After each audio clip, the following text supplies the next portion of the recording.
నమస్తే. నేటితో ఎన్నికల ప్రచారాలు ముగియనున్నాయి. ఇక రేపటి రోజు పోలింగ్ కూడా మొదలు కాబోతా ఉంది. సో మాట్లాడదాం. ప్రస్తుతం మనతో పాటు మాజీ మంత్రి కాంగ్రెస్ పార్టీ సీనియర్ నాయకులు మోత్కుపల్లి నరసింహులు గారు ఉన్నారు. సో ఆయన ఇంతకుముందే ప్రెస్ మీట్ పెట్టి అటు కాంగ్రెస్ ప్రభుత్వం మీద రేవంత్ రెడ్డి గారి మీద అనేక విమర్శలు చేసిర్రు, మాదిగలకు అన్యాయం చేసిరంటూ కూడా మాట్లాడదాం. ఎందుకు ఆ విమర్శలు దాదాపు ఎన్నికలు మొదలైన రోజు నుంచి నేటి వరకు కూడా ఇంకా విమర్శలు చేస్తూనే ఉన్నారు. జాతికి న్యాయం చేయాలంటూ ఆయన డిమాండ్ చేస్తున్నారు. ఒకసారి మాట్లాడదాం. సార్ నమస్తే. ఇంకా నమ్మకం ఉన్నదా జాతికి న్యాయం జరుగుతుంది అనేటువంటి నమ్మకం? జాతికి నమ్మకం వచ్చేదాకా మనం పోరాటం చేయాలి. సమస్య ఏంటంటే రేవంత్ రెడ్డి గారు చేసినటువంటి మోసం గతంలో ఏ ముఖ్యమంత్రి కూడా చేయలే. గతంలో ఏ ముఖ్యమంత్రి కూడా, ఈవెన్ రెడ్డి ముఖ్యమంత్రి కూడా చేయలే.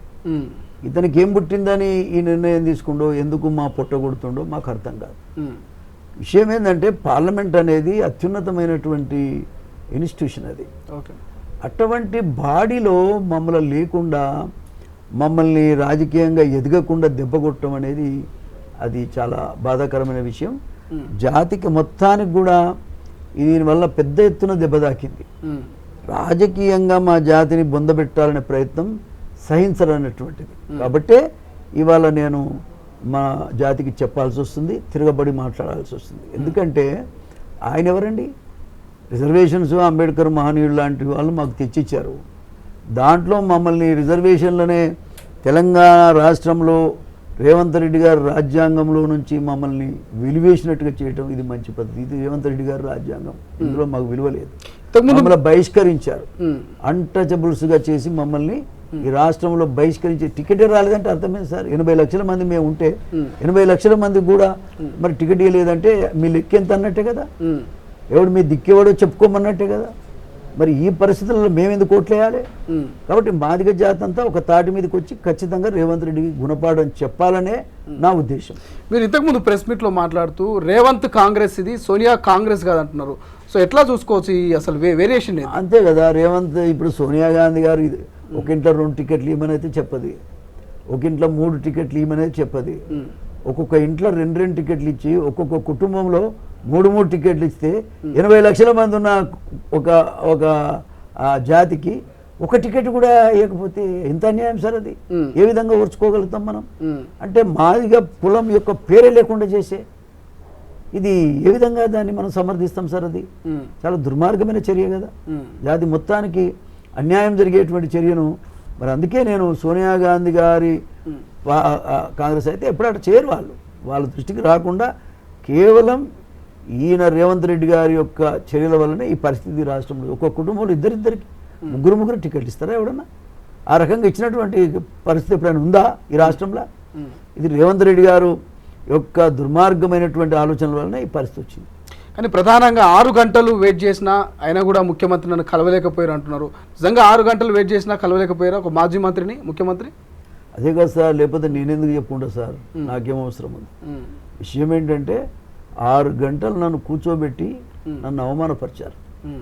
నేను పోయిన పని కూడా నా కొరకు కాదు, ఈ యొక్క పత్రికలలో వస్తూ ఉన్నాయి. వీటన్నింటి గురించి మాట్లాడి మా జాతికి 2 టికెట్లు ఇవ్వాలి, ఒకటి మాల కులస్తులకి ఇవ్వండి, ఇంకెవరికి ఇచ్చుకోండి. కానీ మా జాతికి మాత్రం 2 టికెట్లు ఇవ్వాలని చెప్పడానికే నేను వెళ్ళాను. ఇది గమనించిన వాళ్ళు నాకు అవకాశమే ఇవ్వలే, ఎట్లా ఇది చెప్తాడని. కాబట్టి వచ్చి అల్లరి చేసినా చేస్తాడని చెప్పి టికెట్లు రానివ్వలే నన్ను. అది ఎంతవరకు సమయం సార్? దానివల్ల నరసింహులు కలవకపోవడం వల్ల నాకు నష్టమేమో కానీ నా జాతికి నష్టం వచ్చింది. నా జాతికి నష్టం వచ్చింది. కాబట్టి నా జాతి నష్టపోవడం అనేది నేను చూసి ఊరుకుండలేను, ఊరుకుండను కూడా. ఓకే. ఇంతకుముందు మాట్లాడుతూ మాట అన్నారు, బీపీ షుగర్లు పెరుగుతూ ఉన్నాయి, నాకు రేవంత్ వల్లనే నాకు ప్రాణహాని ఉందన్నటువంటి మాట కూడా అన్నారు. అంటే ఎట్లా చూడవచ్చు? అంటే ఏ విధంగా సార్? అతను దుర్మార్గుడు, పోకిరి మనిషి, పోకిరి చర్యలు చేయటం ఆయనకు అలవాటు. లేకపోతే ఒక ప్రతిపక్ష పార్టీగా ఉండి ఎంతమందిని బ్లాక్మెయిల్ చేస్తే 100 కోట్లు వస్తాయి సార్. కొన్ని 100 కోట్లు సంపాదించాడు ఆయన. అంటే దాని అర్థం ఏంటంటే అతను ఏ రకమైన చర్యలకైనా ఆయన చేయటానికి మనుషుల మీద కక్ష పెంచుకుంటారు సార్. లీడర్ ఎవడన్నా పెంచుకోరు కదా. కాబట్టి కక్షతోని ఆయన ఉన్నటువంటి వ్యక్తిగా మనకు కనబడుతుంది. కాబట్టి నాకు కొంతమంది చెప్తున్న దాన్ని బట్టి నేను చెప్తున్న మాట ప్రాణహాని ఉందని చెప్పడానికి కారణం నాకు కొంతమంది చెప్తా ఉన్నారు. ఆయన ఏమేమి చేస్తుండో ఏమేమి మాట్లాడుతుండో అనే విషయాలు కూడా మా దృష్టికి వస్తున్నాయి. అని ముఖ్యంగా ముఖ్యమంత్రి రేవంత్ రెడ్డికి మోత్కుపల్లి మీద కక్ష సాధింపు చేయడానికి గల కారణాలు ఏమనుకోవచ్చు? ఎందుకంటే మీరు కాంగ్రెస్ పార్టీ అడ్డం తిరిగి మాట్లాడటమే, వేరే ఏముంటుంది? అడ్డం తిరిగి మాట్లాడటం మా జాతికి అన్యాయం ఇప్పుడు ఆయన ఏదో ఎవడు మాట్లాడా కులంలో మాట్లాడుతుంది కూడా ఎవరు లేడు, 4 రూపాయలు ఇస్తే డబ్బు ఓట్లు వేస్తారనే పరిస్థితిలో ఉన్న వ్యక్తి ఆయన. ఎప్పుడైతే మనం అడ్డం తిరిగామో ఆయన బండారం అంతా బయట పెట్టాం కదా, ఆయన బండారం అంతా బయట పెట్టాం కాబట్టే మన మీద ఆయనకు కక్ష పెంచుకుంటున్నాడు. అది అరే నరసింహుని అడిగేది న్యాయమైందే, మరి నిజంగానే కదా కులానికి మనం ఇవ్వాల్సి ఉంటుంది కదా, ఇవ్వలేకపోయినాం కదా, ఇది పొరపాటే కదా అనేది ఆలోచిస్తాడు మంచోడైతే. చెడ్డోడేం ఆలోచిస్తాడు? ఆయన దొరతనం, ఆయన రెడ్డి దొర. ఇప్పుడు ఆ రెడ్డి దొర కాబట్టి ఆయనకు ఎంతసేపు ఏంటంటే నేను చెప్పింది నాలే, నాకు ఎదురెవడు మాట్లాడదు. ఈ నాకెవడు ఎదురు మాట్లాడదు అంటే ప్రజాస్వామ్యం ఎట్లయితే సార్? కాబట్టి అతను ప్రజాస్వామ్యంలో ఉండదగ్గ మనిషి కాదు ఆయన. ఆయన ఒక నియంతగా బిహేవ్ చేస్తుంది కాబట్టి ఈ పరిస్థితులు వస్తాయి. ఇప్పుడు కాంగ్రెస్ పార్టీలో కొంతమంది నాయకులు, మాదిగ జాతికి సంబంధించిన నాయకులు కూడా కామెంట్ చేస్తున్నారు మీ మీద. మందకృష్ణతో మోత్కుపల్లి చేయగలిపిండు, ఒక కోవట్టు మోత్కుపల్లి అనేటువంటి కామెంట్ చేస్తున్నారు. అటువంటి మీ నాయకులకు ఏం చెప్పదలుచుకుంటారు మీరు? వాళ్ళ గురించి పెద్దగా మాట్లాడేది ఏమున్నది? మా కులస్తులు వాళ్ళని ఎక్కువ పెట్టి సీఎం గారు అంటే ఏదో ఒకటి ఇస్తాడుగా, దానికి ఆశపడి వాళ్ళు ఏదో మాట్లాడుతుండొచ్చు. కానీ నేను మాట్లాడే దాంట్లో జాతి మొత్తంలో ఎవరికైనా ఇవ్వమని అడిగాను. నేను ఇప్పుడు అడగటం లే, ఎన్నికలు డిక్లేర్ అయినాక టికెట్లు పంపినప్పటి నుంచే మాట్లాడుతున్నాను. నేను నాకు వద్దయా జాతికి ఇవ్వమని చెప్తున్నా, నేను నాకు వద్దు జాతికి ఇవ్వమని చెప్తున్నా. అది మరి అట్లా అడగటం తప్ప అంటారా వాళ్ళు? ఏమి మరి వాళ్ళు ఒకవేళ వాళ్ళకి ఆ కెపాసిటీ ఉంటే నన్ను పిలిచి మాట్లాడితే కూడా నేను ఎడికి రమ్మని వచ్చేవాడిని కదా. నాకు నిజంగా వాళ్ళు అట్లా అనుకున్నప్పుడు నాకేమీ వ్యతిరేకత లేదు. జాతి నష్టపోతున్నది, జాతికి అన్యాయం జరిగింది, అవమానం జరిగింది. ఈ అవమానం నుంచి మనం బయటపడాలి. రాబోయే కాలంలో కూడా ఇంకెవడు ఇట్లాంటి పని చేయకుండా మనం అడ్డం తిరిగి మాట్లాడాల్సిందే అనే దాని మీదనే నేను మాట్లాడుతుంది తప్ప లేకపోతే వ్యక్తిగతంగా నాకేం అవసరం సార్? నేను అన్ని పదవులు చేశాను, అందరికంటే ఎక్కువ చేశాను. కాబట్టి వాళ్ళు పాపం అమాయకంగా ఎవరైనా మాట్లాడినా నేను మాట్లాడేది ఏం లేదు. వాళ్ళంతా మంచోళ్ళే. రేవంత్ రెడ్డి వాళ్ళని పిలిచి ఎన్నో లేని మాదిగా ఎమ్మెల్యేలను లేకపోతే మాదిగా లీడర్లు ఎందుకు పిలుస్తుండు సార్ ఆయన? కాబట్టి ఇవాళ రాష్ట్రంలో మాదిగల దెబ్బ ఏమిటో రుచి ఏమిటో చూపిస్తాను. నువ్వు ధర్నా చౌక్లో మీరు మందకృష్ణ గారు మీరు ఏర్పాటు చేసిన మహాధర్నాలో మేము ఆ రోజు పార్టిసిపేట్ చేసినాం. అక్కడ చూస్తే మీరు చాలా ఎమోషనల్గా ఒక స్పీచ్ ఇచ్చారు మాదిగ జాతి గురించి కావచ్చు. ఎందుకు అంత ఎమోషనల్ కావాల్సిన అవసరం ఏమొచ్చింది మోత్కుపల్లికి? మనసులో ఆవేదన ఉంటే నీకు కడుపులో కాలితే తెలుస్తుంది. ఇప్పుడు ఒక బీసీలలో మీ గొల్లకుర్మలు కూడా చాలా బలమైన వాళ్ళు, ఒక టికెట్ రాలేదు. గౌడ్స్ కూడా చాలా బలమైన వాళ్ళు, ఒక టికెట్ రా. బట్ పార్లమెంట్ పోదు సార్. పద్మశాలీలు వాళ్ళు పోదా సార్? చాకలి, మంగళి, కుమ్మరి, పెరిక, ఎంతోమంది కులాలు ఉన్నాయి. ఇవాళ ముదిరాజులు ఉన్నారు, ఆయన మధు అనేటువంటి ఇచ్చారు, అది ఓడిపోయే సీటు. ఇక్కడ సికింద్రాబాద్ ఇచ్చారు, అది ఓడిపోయే సీటు. ఈ ఓడిపోయే సీట్లు ఇవ్వటం ఎందుకు? మిగతా సీట్లన్నీ రెడ్లకు అంటగట్టడం ఎందుకు? మాట మనం అనుకుందాం. ఇప్పుడు బీసీలకు కనీసం 50-60% ఇవ్వాలి, అంటే 6-7 సీట్లు ఇవ్వాలి. 6-7 సీట్లు ఇవ్వాల్సింది పోయి 2 ఇచ్చి మిగతా సీట్లన్నీ ఎవరికి ఇచ్చినవా అంటే రెడ్డి కులస్తులకు ఇచ్చుకుంది. దాన్ని ఏమంటారు? ఇది రెడ్డియిజం, రెడ్డి రాజ్యం తీసుకొచ్చే ప్రయత్నంలో రేవంత్ రెడ్డి గారు ఉన్నారు. అది కరెక్ట్ కాదని చెప్పి 6 రెడ్లలో కూడా పేదవాళ్ళకి ఇస్తే బాగుండు. పేద రెడ్లకు అందులో పనిచేసిన వాళ్ళకి ఇచ్చినా పర్వాలేదు అనుకోవచ్చు. అందులో పనిచేసిన వాళ్ళు కాదు కదా, బీఆర్ఎస్ పార్టీ నుంచి తీసుకొని ఇవ్వాల్సినంత కర్మ ఏం పట్టింది రేవంత్ రెడ్డి గారికి?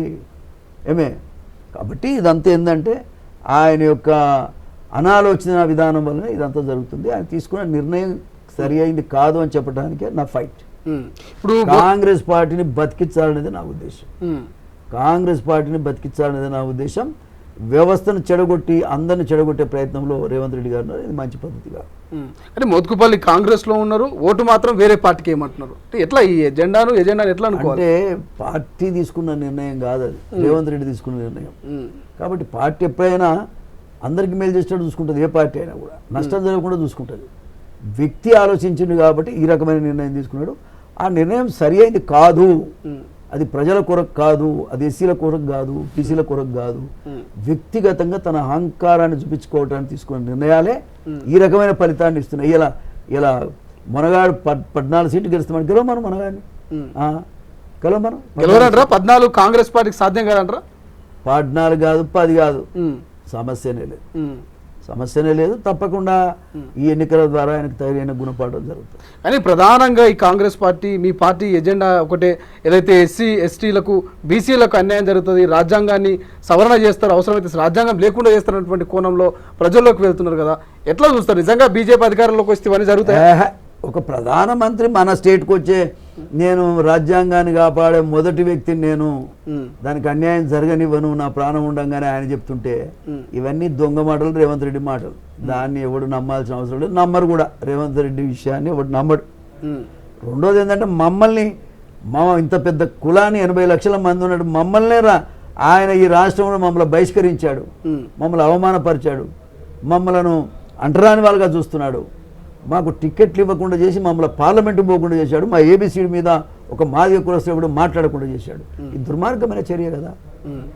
కాబట్టి దీన్ని తీవ్రంగా ఖండించారు. ఫైనల్గా ఏమనుకుంటున్నారు? కాంగ్రెస్ పార్టీ ఇప్పటివరకు మోత్కుపల్లి మీద ఎటువంటి యాక్షన్ తీసుకోలే, నిన్న మొన్న ఏదో కేసు కూడా పెట్టినట్టున్నది, ఆ ముఖ్యమంత్రి గారి పైన మీరు మాట్లాడిన భాష కావచ్చు, దానికి సంబంధించి ఒక కేసు కూడా ఫైల్ చేసినట్టున్నది. ఆ విషయం ఎక్కడ దాకా వచ్చింది మోత్కుపల్లి గారు? నాకు అవన్నీ తెలియండి, నేను అవన్నీ చూసుకోలేదు. కానీ ఏదైనా రేవంత్ రెడ్డి గారి యొక్క నాయకత్వమే ఈ రాష్ట్రానికి శని. అది ఎందుకంటే ఆయన పరిపక్వత లేనటువంటి నిర్ణయాలు తీసుకుంటున్నాడు కాబట్టే ఈ రాష్ట్రంలో మరి వాస్తవంగా చెప్పాలంటే ఈ పరిస్థితి వచ్చింది. ఇది చాలా బాధాకరం. 100 రోజులు కాలేదు, నువ్వు అప్పుడే అన్ని కులాలను అనిచేయటం, రెడ్డి రాజ్యాన్ని తీసుకురావాలని అనుకోవటం, రెడ్డి దొరగా నువ్వు చలామణి కావటం, ఇదంతా 100 రోజులు కాకముందే. ఈ ఒక్క గ్యారంటీని నువ్వు అమలు చేసింది లేదు, ఒక్క స్కీమ్ కూడా అమలు చేసింది లేదు. మా దళిత బంధు మరి ఏమైంది? దళిత బంధు, కేసీఆర్ ఇచ్చిన దళిత బంధు కూడా ఈయన ఇచ్చే పరిస్థితులు లేడు. ఇది చాలా బాధాకరం కదా సార్. దళిత బంధు అమలు చేయాలి, రైతు కూలీలకు సంవత్సరానికి 12,000 ఇస్తామన్నది అమలు చేయాలి, ఏది మన నిరుద్యోగ భృతి ఇస్తాను 4,000 రూపాయలు ఇస్తామన్నాడు, అది అమలు చేయాలి. ఏమండి, తర్వాత రైతు బంధు, అది దాన్ని కూడా అమలుగా 5,000 రూపాయలు ఎక్కువ ఇస్తాడు, 10,000 కాదు 5,000 ఎక్కువ ఇస్తాను, 15,000 ఇస్తామన్నాడు. మరి ఏది సార్? కళ్యాణ లక్ష్మి ఉన్నది, దాన్ని కూడా 1,00,000కు బదులు ఇంకా తులం యాడ్ చేసి ఇస్తామన్నాడు, ఏమైంది? ఆడపిల్లలందరికీ స్కూటర్లు కొనిస్తామన్నాడు, ఏమైంది? ఇవన్నీ పనికి మాలిన మాటలు, లొట్ట తుపాకి రాములాగా మాట్లాడు తప్ప అంతకంటే వేరే ఏం లేదు. ఇవన్నీ అమలు చేయాలి ఆయన. రాబోయే కాలంలో ఈ దళిత బంధు గురించి కూడా పెద్ద ఎత్తున పోరాటం చేస్తాం. Thank you so much. ఇది మొత్తం మీద నా జాతికి అన్యాయం జరిగింది, జాతికి న్యాయం చేయాలి. సో ఎన్నికల్లో కాంగ్రెస్కు అల్టిమేట్గా వేరే పార్టీకి ఓటేయాలి, కాంగ్రెస్కు మాత్రం ఓటు వేయదంటూ కూడా మోత్కుపల్లి తన జాతికి విజ్ఞప్తి చేస్తున్నటువంటి పరిస్థితి. చూద్దాం మరి ఈ రాష్ట్ర ఎన్నికలు, ఈ రాష్ట్ర పార్లమెంట్ ఎన్నికల తర్వాత రాష్ట్ర రాజకీయాలు ఎలాంటి మార్పు చోటు చేసుకోబోతుంది. సో మరి కాంగ్రెస్ పార్టీ నిజంగా మాదిగ బిడ్డలకు ఆఫ్టర్ పార్లమెంట్ ఎన్నికల తర్వాత జరగబోయే స్థానిక ఎన్నికల్లోనైనా మరి నిజంగా సముచిత స్థానాన్ని కల్పిస్తుందా, న్యాయం చేస్తుందా చూడాల్సిన అవసరం అవుతుంది. కెమెరా పర్సన్ అజయ్తో శ్రీశైలం, తొలి వెలుగు, హైదరాబాద్. అసలైన తొలి వెలుగు. ఫాలో వాట్సాప్ @తొలి వెలుగు official.